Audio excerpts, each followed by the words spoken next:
আসসালামু আলাইকুম বন্ধুরা, আজকে আমি আপনাদেরকে টাকি মাছের ভর্তা করে দেখাবো। প্রথমেই চলে গেলাম, টাকি মাছগুলো আমি হলুদ মরিচ লবণ দিয়ে ভালোভাবে মাখিয়ে নিয়েছি। তারপরে আমি নিয়ে নিয়েছি 10-11টার মতো শুকনো মরিচ এবং একটা বড় সাইজের পেঁয়াজ কুচি। তো এখন আমি চলে যাব কড়াই আমি তেল দিয়ে দিলাম। তেলটা ভালোভাবে মিশিয়ে নিচ্ছি এবং তেলটা গরম করে নেব, হালকা গরম। তো তেলটা গরম হয়ে যাওয়ার সাথে সাথে আমি যে শুকনো মরিচগুলো রেখেছিলাম, শুকনো মরিচগুলো তেলের মধ্যে দিয়ে দিব এবং সুন্দর করে ভেজে নিব। এমনভাবে ভাজতে হবে যাতে বেশি পড়ে না যায়, আবার ভাজা না হয় এরকম।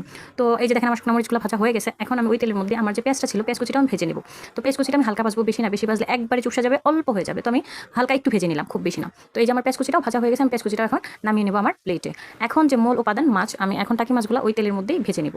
টাকি মাছগুলো একের পর এক আমি দিয়ে দিলাম এবং ভাজতে শুরু করে দিয়েছি। তো টাকি মাছগুলো ভাজতে হবে, খুব বেশি ভাজা যাবে না, যাতে একবারে মচমচে হয়ে যায়, মানে ভাঙা ভাঙা যাবে না এরকম, আবার একবারে নরম না, ভাবসা না। তো এই যে দেখেন আমি টাকি মাছগুলো উল্টে দিচ্ছি, মানে আমার এক পিসটা হয়ে গেছে। এভাবে উল্টে পাল্টে আমার টাকি মাছগুলো ভালোভাবে ভেজে নিতে হবে, খুব বেশি ভাজা যাবে না। খুব বেশি ভাজলে ভর্তা মাখানোর সময় আপনি মাখাতে পারবেন না, শক্ত শক্ত থাকবে। তো এই যে আমার টাকি মাছও ভাজা হয়ে গেছে, এখন মাছগুলো নামিয়ে নিব আমার প্লেটে। আমার টাকি মাছ নামানো হয়ে গেছে। দেখেন আমার ভর্তার মূল আইটেমগুলো মাছ, মরিচ, পেঁয়াজ, শুধু বাকি আছে লবণ। এখন মরিচের যে আমার ডাটাগুলো ছিল এক এক করে আমি সবগুলো মরিচের ডাটা আমি ফেলে দিব। এখন আমি মরিচের মধ্যে নিয়ে নিলাম লবণ আর পেস্ট মরিচ একসাথে দিয়ে আমি পেস্টটা ভালোভাবে একসাথে ভেঙে নিব, মাখিয়ে নিব, কষলিয়ে নিব। আপনাদের যার যার ভাষায় যা বুঝেন, তো ভালোভাবে আমি কষলিয়ে নিব। একবারে মরিচগুলা কুচি কুচি করে ফেলবো, কোনো বড় বড় অংশ থাকবে না, একবারে দানা দানা হয়ে যাবে।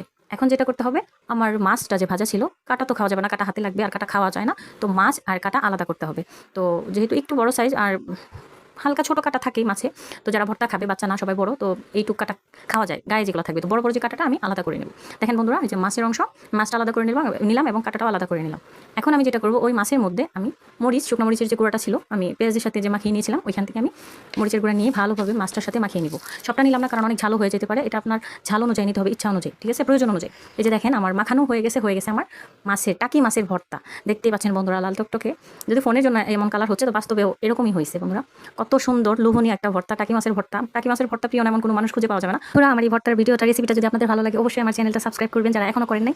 আর আবারও ধন্যবাদ, লাইক কমেন্ট শেয়ার করবেন। আসসালামু আলাইকুম, আল্লাহ হাফেজ।